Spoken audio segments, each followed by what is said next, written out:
افشاں کے چچا کی 5 اولادیں تھیں۔ سب سے بڑا بیٹا سکندر خان، اس سے چھوٹا بیٹا کبیر خان، اور پھر کبیر خان کے بعد گلے جانا تھی، اور گلے جانا کے بعد افضل خان تھا، پھر سب سے چھوٹی نازاں گل تھی۔ افشاں کا رشتہ افشاں کے چچا نے بھی اپنے بیٹے کبیر خان کے لیے مانگا تھا، مگر کبیر خان کی صحبت کیونکہ اچھی نہیں تھی، اس لیے افشاں کے والدین نے کبیر خان کے لیے رشتہ دینے سے انکار کر دیا تھا۔ انکار پر بھی بہت برا لگا تھا افشاں کے چچا کو، اور اس نے اس بات پر بہت بڑا ہنگامہ بھی کھڑا کیا تھا۔ اس کے کچھ عرصے بعد ہی افشاں کے باپ نے افشاں کی شادی کر دی تھی۔ آج جب افشاں نے ایک بار پھر سب گھر والوں کی چائے میں نیند کی گولیاں ملا دی تھیں، اور پھر افشاں نے ان سب کی گہری نیند سونے اور پھر اس چیز کا انتظار شروع کر دیا کہ رات گہری ہو جائے، اور پھر آدھی رات کے بعد جب اسے اس بات کی تسلی ہو گئی کہ اب گھر کے تمام افراد گہری نیند میں سو چکے ہیں، تو اس نے بہار جان کو پکارا۔ جیسے ہی افشاں نے بہار جان کو پکارا، ادھر قبرستان میں بہار جان کی قبر ہلنے لگی، اور پھر قبر پھٹ گئی۔ بہار جان کا سایہ قبر سے اٹھا، اور چند ہی لمحوں میں وہ سایہ افشاں کے گھر کے سامنے موجود تھا۔ افشاں نے اپنے بازو پھیلا دیے اور بہار جان سے کہا، میرے جسم میں سما جاؤ، اور پھر وہ سایہ افشاں کے جسم میں داخل ہو گیا۔ افشاں کو تھوڑا درد ہوا جب سایہ اس کے جسم میں داخل ہوا، مگر یہ کوئی ایسا درد نہیں تھا جسے وہ برداشت نہ کر سکتی۔ اب افشاں نے بہار جان سے کہا، میری بات کو غور سے سنو، مجھے میرے چچا کے بیٹے سکندر کے گھر جانا ہے، مجھے میرے چچا کے بیٹے سکندر کے گھر لے چلو۔ آج میں اپنے چچا کو سکندر کی موت کی شکل میں پہلا گفٹ دوں گی۔ اب بہار جان نے سفر شروع کیا، گویا وہ ہوا کی رفتار سے سفر کر رہی تھی۔ افشاں نے اسے سکندر کے گھر کی مکمل تفصیل بتا دی تھی، اور پھر تھوڑی ہی دیر گزری تھی کہ افشاں سکندر خان کے گھر کی چھت پر موجود تھی، حتیٰ کہ اگر ویسے سفر کر کے آیا جاتا تو یہ ایک دن کا سفر بنتا تھا، لیکن سائے کی وجہ سے وہ چند لمحوں میں یہاں پہنچ گئی تھی۔ اسے پتہ تھا کہ اس کا کزن سکندر خان کون سے کمرے میں اپنی بیوی زرینہ کے ساتھ موجود ہوگا، اور رات کے اس پہر وہ یقیناً گہری نیند میں ہوگا۔ اس نے بہار جان کو چھت سے نیچے اترنے کا کہا۔ اب وہ نیچے اتر آئے۔ سکندر خان کے گھر میں بالکل خاموشی کا راج تھا۔ رات کے 2 بج رہے تھے۔ افشاں بہار جان کو سکندر خان کے گھر کے کمرے کی طرف لے کر بڑھی۔ دروازہ اندر سے لاک تھا، سردی کی وجہ سے کوئی کھڑکی روشن دان بھی نہیں کھلا تھا۔ ایسے میں افشاں کیسے سکندر خان کو مار سکتی تھی، کیونکہ اندر جانا لازمی تھا۔ اب افشاں نے اپنی پریشانی کا اظہار بہار جان سے کیا، تو بہار جان نے افشاں کو کہا، اگر میں کچھ دیر کے لیے تمہارا جسم چھوڑ دوں تو میں آسانی سے کمرے میں جا سکتی ہوں، کیونکہ میں اب کوئی جسم نہیں بلکہ ایک وجود نہیں ہوں، بلکہ ایک سایہ ہوں۔ افشاں نے کہا، میں چاہتی تو تھی کہ اسے اپنی نظروں کے سامنے مرتا ہوا دیکھوں، مگر اب کیا ہو سکتا ہے۔ ٹھیک ہے، تم اندر جاؤ اور سکندر خان کو ختم کر دو، کوئی ایسی موت اس کو دینا کہ ایک بار موت بھی کانپ جائے۔ اب بہار جان نے کہا، تم فکر مت کرو، میں ایسا اس کا انتظام کروں گی کہ تم یہاں باہر کھڑے ہو کر بھی اندر کا سارا منظر دیکھ سکو گی، اور پھر تم دیکھنا میں اس کو ایسی موت دوں گی کہ صدیوں تک یہ موت سب کو یاد رہے گی۔ اب افشاں نے کہا بہار جان سے، ٹھیک ہے، تم اندر جاؤ اور سکندر خان کو ختم کر دو، اور مجھے یہ منظر دیکھنا بھی ہے۔ دوسرے ہی لمحے سایہ افشاں کے جسم کو چھوڑ کر اس سے علیحدہ ہو گیا، اور پھر افشاں نے دیکھا کہ بہار جان اندر داخل کمرے میں ہو گئی۔ کمرے کا منظر باہر سے بھی نظر آنے لگا تھا۔ اب سایہ اندر داخل ہو چکا تھا۔ سکندر خان اپنی بیوی کے ساتھ بے سرت سو رہا تھا۔ سایہ سکندر خان کے قریب پہنچ گیا، اور پھر بہار جان کے سائے نے سکندر خان کی دونوں ٹانگوں کو اپنے ہاتھوں سے پکڑ لیا۔ سکندر خان ابھی بھی سویا ہوا تھا، اور پھر سائے نے بہار جان کی سکندر خان کی ٹانگوں کو مخالف سمت میں چیر دیا۔ ایک دل خراش چیخ بلند ہوئی، پھر سکندر خان کی بیوی زرینہ جاگ گئی اور ایک چیخ زرینہ کی بلند ہوئی۔ چیخ اس قدر بھیانک تھی کہ پورے گھر میں گونج گئی۔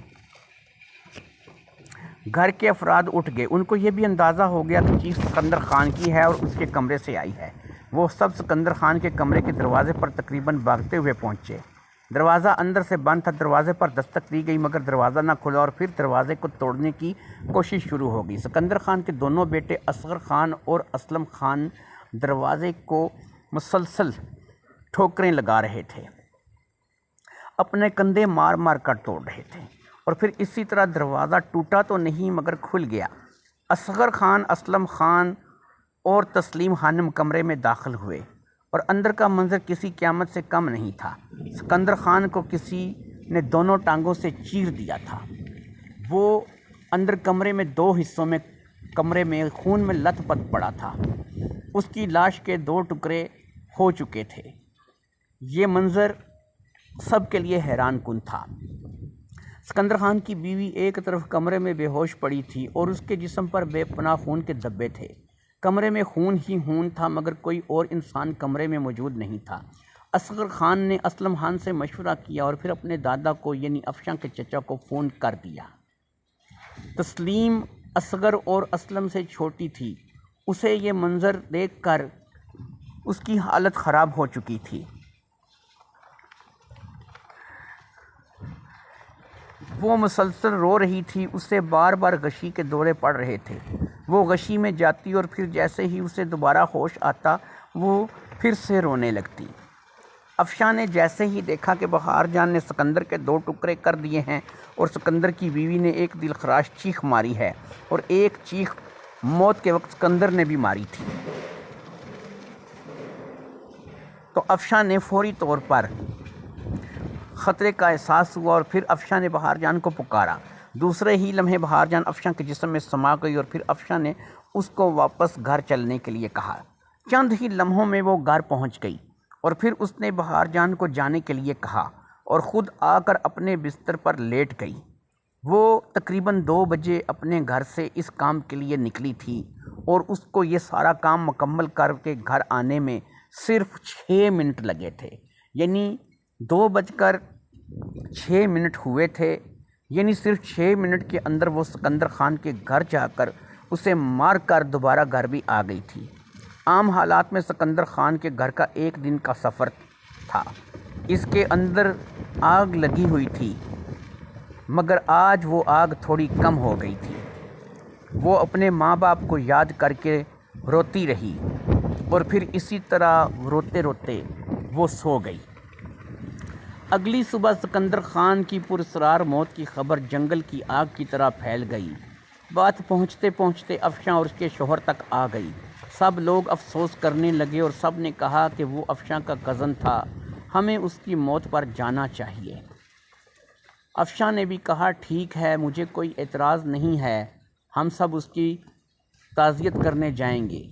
اور پھر افشاں اور اس کا شوہر سکندر خان اس کی تعزیت کرنے چلے گئے۔ طارق شاہ نے کمرے کا جائزہ لیا اور اصغر اور اسلم کے بیان لیے اور تسلیم جو کہ اب بہتر تھی سے بھی سوال پوچھے، مگر کوئی ایسی بات نہیں تھی جو کہ اس کو تفشیش میں مدد دیتی۔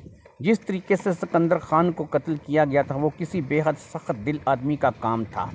سکندر خان کی بیوی دبلی پتلی سی تھی، وہ سکندر خان کی دونوں ٹانگیں نہیں چیر سکتی تھی۔ اس نے ہوش میں آنے پر جو کچھ بتایا تھا اس بات پر جو بیان دیا تھا وہ کسی طرح بھی قابل قبول نہیں تھا۔ سکندر کی لاش کو پوسٹ مارٹم کے لیے بھیج دیا گیا اور پھر انسپکٹر طارق شاہ نے سب سے دوبارہ پوچھا۔ سب نے وہی بیان دیا جو کہ وہ پہلے ہی دے چکے تھے۔ اب طارق شاہ کے پاس اس کے سوا اور کوئی چارہ نہیں رہ گیا تھا کہ وہ سکندر خان کی بیوی کو اس کیس کے سلسلے میں گرفتار کرے، کیونکہ جب یہ قتل ہوا کمرہ اندر سے بند تھا اور اندر صرف 2 لوگ موجود تھے، ایک اس کی بیوی اور ایک وہ خود۔ قتل کا شک سکندر خان کی بیوی پر ہی کیا جا سکتا تھا مگر اس کی صحت کو دیکھ کر طارق شاہ کو وہ بے قصور لگتی تھی۔ وہ سکندر خان کے مقابلے میں بہت کمزور تھی، جبکہ سکندر خان اچھا خاصا صحت مند آدمی تھا، مگر سکندر خان کی بیوی کی کہانی پر بھی یقین نہیں کیا جا سکتا تھا۔ خیر مرتا کیا نہ کرتا، آخرکار طارق شاہ نے خانہ پوری کے لیے ہی صحیح، لیکن سکندر کی بیوی زرینہ کو گرفتار کر لیا۔ پوسٹ مارٹم رپورٹ نارمل تھی۔ سکندر خان کو نہ ہی کسی قسم کا زہر دیا گیا تھا اور نہ ہی ایسی کوئی دوا جس سے وہ بے ہوش ہو جائے، اس حد تک کہ اس کی جان لی جا سکے۔ اب طارق شاہ نے ایک ہی فیصلہ کیا کہ یہ عورت زرینہ جو ہے یہ بے قصور ہے، کوئی وجہ بھی اس کے پاس قتل کی نہیں ہے، تو پھر قتل جو ہے یہ کس نے کیا ہے؟ یہی سوچ کر اس نے افشاں کو چھوڑ دیا، زرینہ کو چھوڑ دیا۔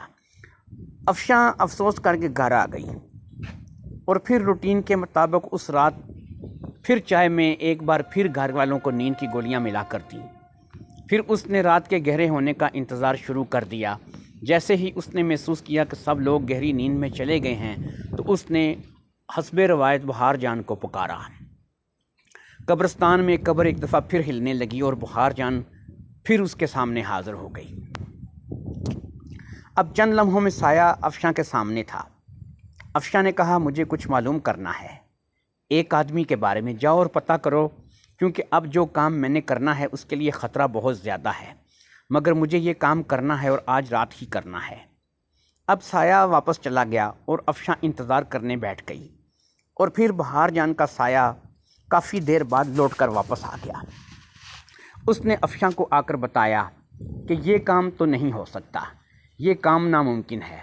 اب افشاں نے کہا، ٹھیک ہے، تم فکر مت کرو، بس یہ بتا دو کہ اس کو پتہ تو نہیں لگے گا اس بارے میں کہ میں نے اس کے بارے میں معلوم کیا۔ اب بہار جان نے کہا، نہیں، جب تک وہ خود سوال نہ کرے گا اسے جواب نہیں ملے گا، اور خود سوال وہ تب ہی کرے گا جب اسے تم پر شک ہوگا۔ اب افشاں نے کہا، ٹھیک ہے، اب میرے چچا کے دوست دوسرے بیٹے کبیر خان کے گھر چلو۔